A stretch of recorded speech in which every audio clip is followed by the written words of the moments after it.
নমস্কার বন্ধুরা, আমি মৌসুমী এসে গেছি হেসেলে। একটা এখন গরমের সময় ঠান্ডা ঠান্ডা জিনিস খেতে ভীষণই ভালো লাগে আমাদের। সব সময় কি আইসক্রিম খেলে হবে? আর আম তো প্রচন্ডই পাওয়া যাচ্ছে, কি বলবো।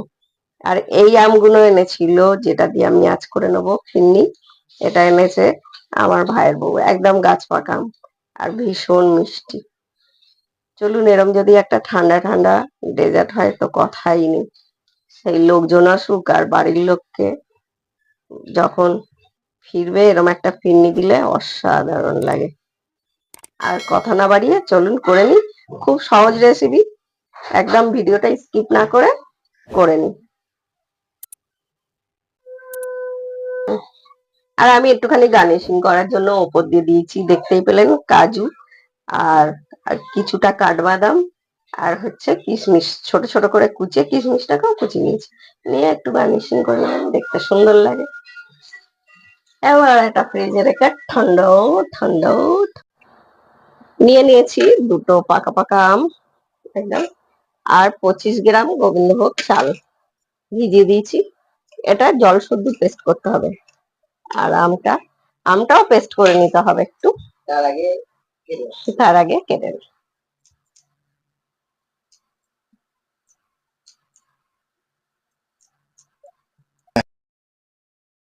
মিষ্টি, গাছ পাকা আম তো খুব মিষ্টি, একদম চিনির মতো। মধু মধু সেদিন একটা ভিডিও দেখছিলাম, ওই তরমুজকে বলছিল মধু মধু, তাই আমি বললাম মধু মধু। আমটা আমরা ছাড়িয়ে নিয়ে আমটা আপনারা পিসও করে নিতে পারেন, আমার মনে হয়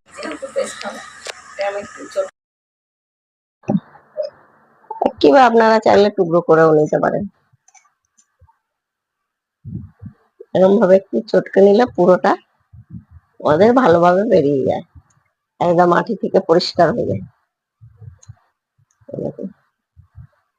বেরিয়েছে, অনেকটা হয়েছে।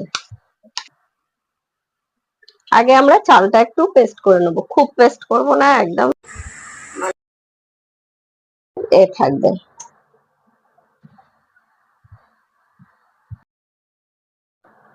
হয়ে গেছে, আমটা পেস্ট করে নেবো।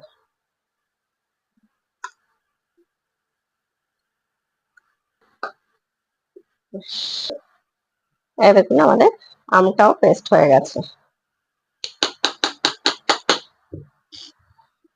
ফিনি করতে নিয়ে নেবো দুধ 1 লিটার। এর দুধটা আমার জাল দেওয়া আছে, অনেক বেশি আছে দুধটা। দুধটা 1.5 লিটার দুধ আছে, জাল দিয়ে নিয়েছি একসঙ্গে। আমি 1 লিটার দুধ নিয়ে নেবো।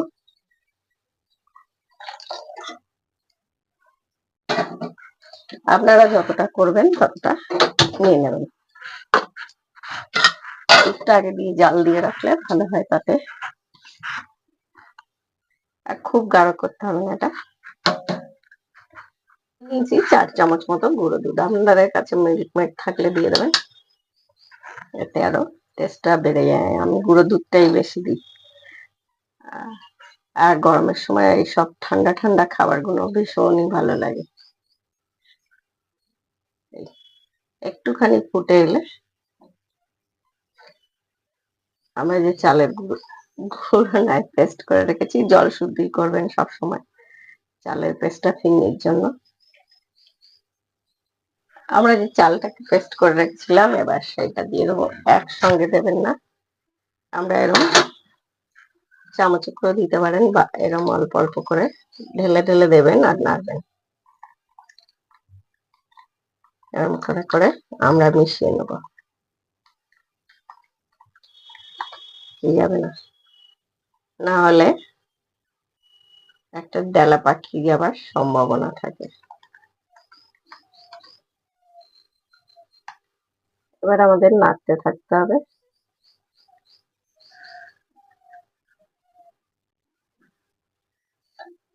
আঁচটা মিডিয়াম করে দেবেন দিয়ে,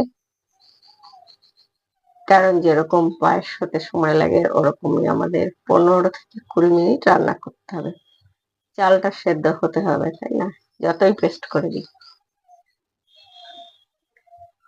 তা হবে, না হলে কিন্তু নিচে বসে যাবে। খুব সুন্দর একটা গন্ধ বেরোচ্ছে। আর আম খেতে কে না ভালোবাসে, ভীষণই ভালো লাগে আমের। এখন যাই করবেন তাই ভালো লাগে।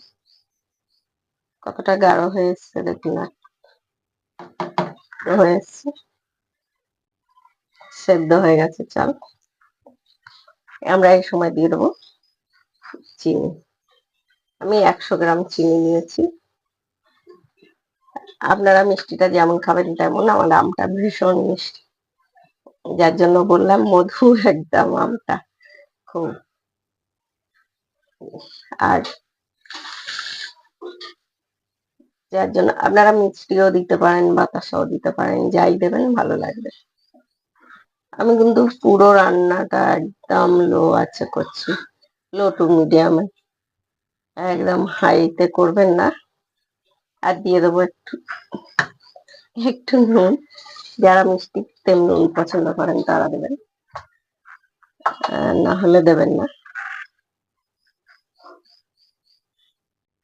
কাজু আর কিশমিশ কিছুটা কুচিয়ে, এটা অপশনাল, নাও দিতে পারেন, কোনো ব্যাপার না। দিতেই করে দিচ্ছি, আজটা একদম লোতে ছিল। খুবই সহজ, একদম সহজ একটি রেসিপি, কিন্তু ভীষণ ভালো লাগে ঠান্ডা ঠান্ডা গরমের সময়, অসম্ভব ভালো লাগে। আমরা আর 2-3 মিনিট আর একটু রান্না করে নেবো। মিষ্টিটা দিয়ে জানেন একটু রান্না করে নিতে হয়, কারণ নাহলে জল কেটে যায়। এবার আমরা একদম লো করে দেবো।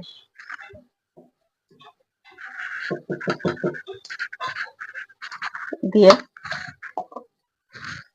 আমটাকে পেস্ট করে রেখেছিলাম সেইটাকে মিশিয়ে দেবো।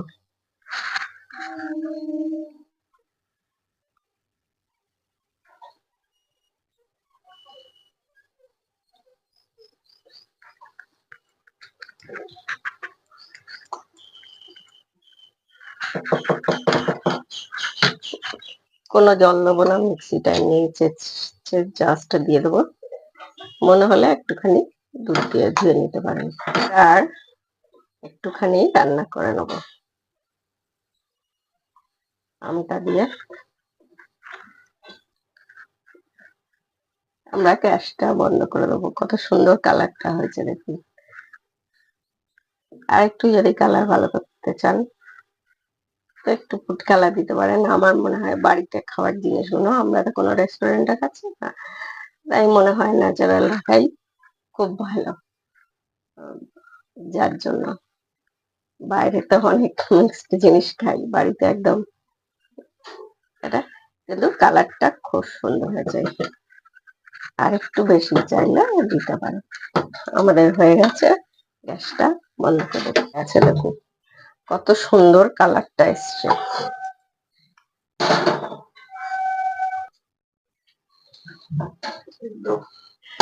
এটা এবার যাতে রাখবো, একটু ঠান্ডা হলে আমরা এরকম বাটি করে কোনো, বা এই বড় বাটি করেই একটু উপর দিয়ে ডেকোরেশন করে ফ্রিজে ঢুকিয়ে দেবো। আর ঠান্ডা ঠান্ডা একদম খেতে দিয়ে দেবেন, দারুণ লাগে খেতে। আজকের মতো তবে মৌসুমী হেসেলের রেসিপি এইখানেই শেষ। রেসিপি বলবো না, পিন্ডি পিন্ডি, যাই হোক, আবার ফিরে আসবো অন্য কোনো সময় অন্য কোনো রেসিপি নিয়ে। সবাই সুস্থ থাকবেন, ভালো থাকবেন, টাটা।